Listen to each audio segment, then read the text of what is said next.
આદિવાસી સમાજના ટાઈગર નેતા એવા ચૈત્ર વસાવાને 7 વર્ષની જેલની સજા થઈ છે. આજે આપણી સાથે જોડાઈ ગયા છે અલ્કેશભાઈ મોદી. એમની પાસેથી આપણે ઘણી બધી જાણકારી મેળવવાની છે, કારણ કે તમે બધા લોકો જાણો છો કે આદિવાસી સમાજના એક એવા નેતા, ધુરંધર નેતા, કારણ કે આદિવાસી સમાજ માટે હંમેશા લડે છે, હંમેશા બોલતા આવ્યા છે અને હંમેશા હંમેશા આદિવાસી સમાજ માટે સારું ઈચ્છતા આવ્યા છે. પરંતુ આ વખતે ચૈત્ર વસાવાને એક સાથે 7 વર્ષની જેલની સજા આપી દીધી છે. તો ક્યાંક ને ક્યાંક સૌ પ્રથમ આપણે શરૂઆત અહીંથી કરીએ કે હંમેશા હંમેશા ચૈત્ર વસાવાને જેલમાં શા માટે નાખવામાં આવે છે? જો વાત રહી ભાઈ ચૈતર વસાવાની, તો હમણાં તમને બધાને ખબર હશે કે ચૈતર વસાવાને 7 વર્ષની સેશન્સ કોર્ટે સજા ફટકારી નાખી. આ સજા એ રીતે ફટકારવામાં આવી કે ચૈતર વસાવા મતલબ કે ફોરેસ્ટ અધિકારી પર હુમલો કર્યો.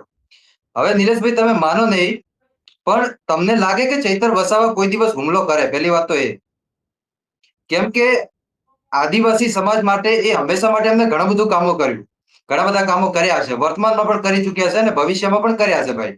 બિલકુલ. પણ હમણાં જે 7 વર્ષની સજા ફટકારી, તો મારું કહેવાનો મતલબ એટલો જ કે આખરે આમ આદમી પાર્ટીના ધારાસભ્ય જોડે જ કેમ આવું થાય, બીજા કોઈ પણ ધારાસભ્યને કેમ જેલ નથી થતી, અને બીજું કે ખોટા કેસમાં કેમ ફસાવવામાં આવે એ ખબર નથી પડતી ભાઈ અત્યારે. તમને લાગે છે કે ચૈત્ર વસાવાએ હુમલો કર્યો હોય અને ફાયરિંગ ફાયરિંગ તો ચાલો હવામાં કરી હોય, પરંતુ તેમને એક ફાયરિંગ કરી હોય, પરંતુ 9 લોકોને એક સરખી સજા થઈ છે 7 વર્ષની. જો ફાયરિંગ કરી હોય તેને ભાઈ સજા થાય તો ભાઈ હાલો આને સજા થઈ છે, પરંતુ 9 લોકોએ તો ફાયરિંગ નથી કરી ને, તો 9 લોકોને કેમ એક સરખી 7 વર્ષની જેલની સજા આપવામાં આવી છે? હા, એ વાત પણ સાચી કે ચૈતર વસાવા, પહેલી વાત તો કે ફાયરિંગ, હવે મને નથી લાગતું કે ભાઈ ચૈતરભાઈ વસાવા ફાયરિંગ કરે. કેમ કે ચૈતરભાઈ વસાવા આપણે જોયું છે ભાઈ કે ગમે ત્યારે વિરોધ કરતા હોય ને ભાઈ, તો એની માન અને મર્યાદાની અંદર રહીને વિરોધ કરે ભાઈ. એવું નથી કે કોઈની ઉપર ફાયરિંગ કરી નાખે ભાઈ, કોઈને મારી નાખે. જો કોઈને મારી જ નાખવો હોત ભાઈ, તો આટલા દિવસ મારી નાખ્યો હોત ભાઈ. પણ હવે શા માટે ચૈતર વસાવાને આવું મતલબ કે આરોપ નાખવામાં આવી રહ્યા છે? હમણાં તમને ખબર હશે, એની પહેલા પણ એમને 3 મહિના સુધી જેલમાં રાખ્યા ભાઈ. આદિવાસી સમાજે આંદોલન કર્યા, ઘણી બધી કોશિશો કરી, ફરી એમને જેલની બહાર લાવ્યા. અને આ વખતે તો ચૈતરભાઈ વસાવાને એટલી મોટી સજા ફટકારી નાખી કે બધા લોકોના હોશ ઉડી ગયા કે ભાઈ 7 વર્ષની સજા ફટકારી નાખી.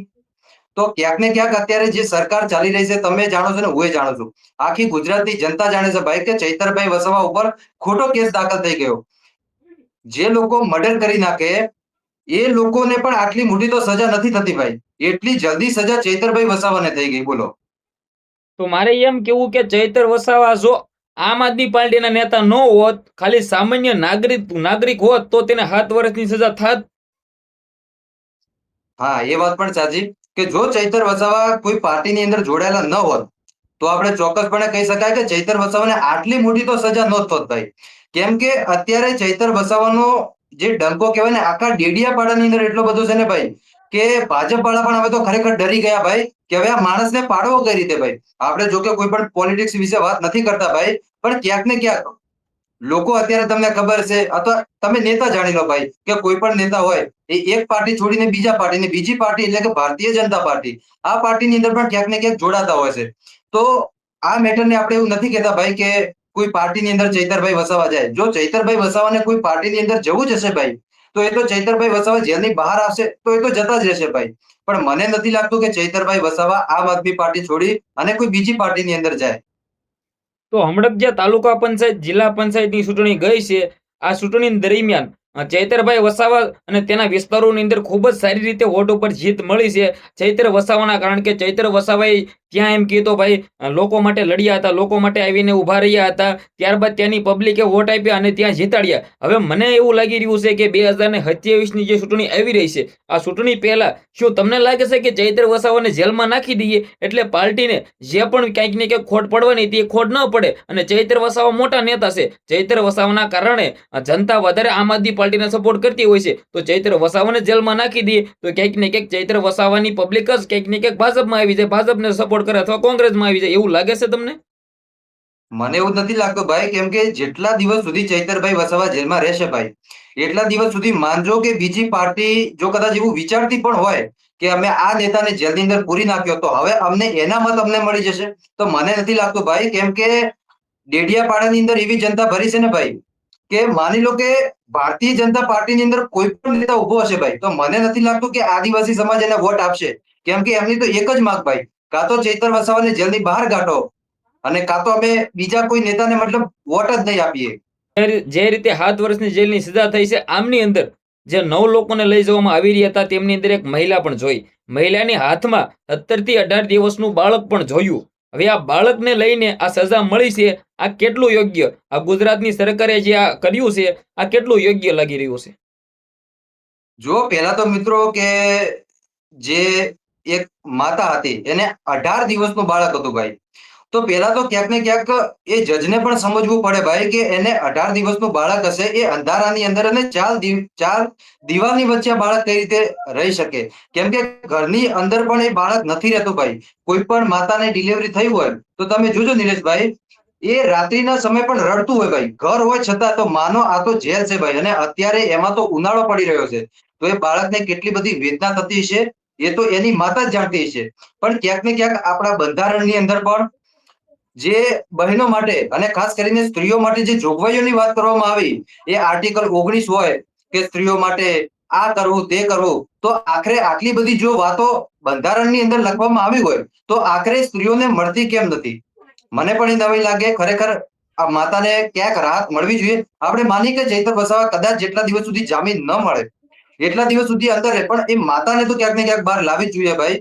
કેમ કે સરકારને એ જોવું જોઈએ કે એમને ડિલિવરી થઈ છે ભાઈ, 18 દિવસનું બાળક છે, એને જે પોષક તત્વો મળવા જોઈએ એ પોષક તત્વો નહીં મળે ત્યાં, તો ક્યાંક સરકારને સમજવું પડે ભાઈ.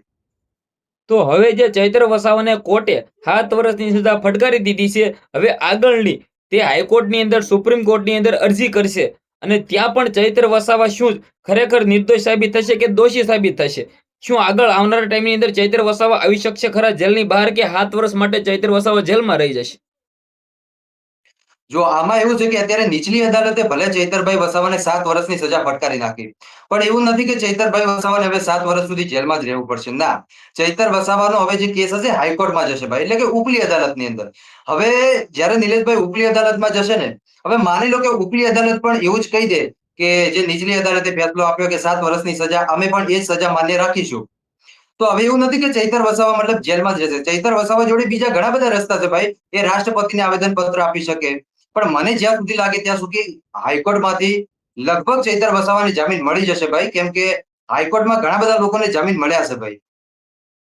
તો હવે ચૈત્ર વસાવાને 7 વર્ષની સજા થઈ છે, તેના હાથમાંથી ધારાસભ્યનું પદ પણ જઈ શકે છે. કારણ કે 2 વર્ષથી વધારે જો ચૈત્ર વસાવા જેલની અંદર રહે તો તેનું ધારાસભ્યનું પદ જઈ શકે છે. તો તમને શું લાગે છે કે કેટલું યોગ્ય ચૈત્ર વસાવા જેવા ધારાસભ્ય અત્યારે આદિવાસી સમાજમાં હરેક લોકોને ચાહીએ? આપણે પણ આપણા તાલુકામાં ચૈત્ર વસાવા જેવા ધારાસભ્ય જોઈએ છીએ, પરંતુ ચૈત્ર વસાવા જો 2 વર્ષથી વધારે જેલમાં રહેશે તો ક્યાંક ને ક્યાંક તેનું ધારાસભ્યનું પદ પણ વયું જશે, અને 13 વર્ષ સુધી ચૂંટણી પણ નહીં લડી શકે. તો તમને શું લાગે છે કે આવનારા સમયની અંદર 2027 ની અંદર ચૈત્ર વસાવાની જે બીજી પત્ની જેલની બહાર છે, તે શું ચૂંટણી લડે, અને તેના આદિવાસી સમાજના લોકો કેટલો સપોર્ટ, કેટલો પ્રેમ આપશે? જો ચૈતર વસાવાની બીજી પત્ની જો કદાચ ચૂંટણી લડશે ને ભાઈ, તો 100% એ જ જીતશે ભાઈ. કેમ કે ચૈતરભાઈ વસાવાને લોકો દિલથી સપોર્ટ કરે છે ભાઈ. માની લો કે મને નથી લાગતું કે ચૈતર વસાવા 2 વર્ષ સુધી જેલમાં રહે. ગમે ત્યારે જેલની બહાર તો આવી જ જવાના છે. મને લાગે ત્યાં સુધી 1 વર્ષની અંદર આવી જ જશે ભાઈ. પણ માની લો કે જો 2 વર્ષ સુધી ન આવ્યા તો ધારાસભ્યનો પદ તો જતું રહેશે, એ વાત સાચી, અને ચૂંટણી પણ નહીં લડી શકે. તો હવે માની લો કે એની જગ્યાએ એ ડેડિયાપાડાની અંદર કોઈ ભાજપનો કોઈ પણ ઉમેદવાર ઉભો રાખ્યો, અને બીજી બાજુ આમ આદમી પાર્ટીમાંથી જો કદાચ ચૈતરભાઈ વસાવાની બીજી પત્ની ઊભી રહી, તો માનજો નિલેશભાઈ કે ચૈતરભાઈ વસાવાની બીજી પત્ની 100% જીતશે. કેમ કે આદિવાસી સમાજ એવું જ ઈચ્છે છે ભાઈ કે ચૈતરભાઈ વસાવાના પરિવારમાંથી ગમે એક સભ્ય હોય ને, અમે આંખ બંધ કરીને મત આપીશું. તો મારે છેલ્લો પ્રશ્ન હવે તમને ઈ પૂછવો છે કે ચૈત્ર વસાવા જો જેલમાંથી આજ નહીં તો કાલ બહાર આવશે, તો તમને લાગી રહ્યું છે કે તે પાર્ટી બદલી નાખશે રાજુ કરપડા જેમ, કે આમ આદમી પાર્ટીમાં જ રહેશે, કે ભાજપમાં જશે ભાજપના ડરથી? કારણ કે ચૈત્ર વસાવા હંમેશા જેલમાં જતા આવ્યા છે, આની પહેલા પણ 3 મહિના જેલ ભોગવીને આવ્યા હતા. શું ભાજપના ડરથી, જેલના ડરથી ચૈત્ર વસાવા પાર્ટી બદલી નાખશે આજ નહીં તો કાલ જેલમાંથી બહાર આવશે ત્યારે? નિલેશભાઈ, પાર્ટી બદલવાની તો મને નથી લાગતું કે ચૈતર વસાવા પાર્ટી બદલશે. કેમ કે જાહેર મંચ ઉપરથી જે ચૈતરભાઈ વસાવાએ કીધું હતું ને કે તમે મને 5 વાર જેલમાં પૂરજો કે ભલે 10 વાર જેલમાં પૂરશો ને, પણ ચૈતરભાઈ વસાવા અને એમના આદિવાસી કે જે ગોરા લોકો સામે પણ લડ્યા હતા, તો હવે ક્યાંક ને ક્યાંક આ કાળા લોકો સામે પણ લડી અને ક્યાંક ને ક્યાંક આ લોકો બતાવી નાખશે ભાઈ કે ચૈતર વસાવાની એની સાથે સાથે આદિવાસી સમાજનો કેટલો બધો પાવર છે ભાઈ. એ તો આવનારા સમયની અંદર ખબર પડી જ જવાની છે. 100% અલ્કેશભાઈ, તમે ખૂબ જ સરસ સારી રીતે વાત કરી અને ખૂબ જ સારી રીતે સવાલના જવાબ પણ આપ્યા છે. આઈ હોપ કે તમને બધા લોકોને આ વિડીયો ગમ્યો હોય તો શેર કરી દેજો, ફોલો અવશ્ય કરી નાખજો, સબસ્ક્રાઇબ કરી નાખજો, જેથી તમારા સમક્ષ આવા નવા ચૈત્ર વસાવાના અપડેટ મળતા રહે. ધન્યવાદ.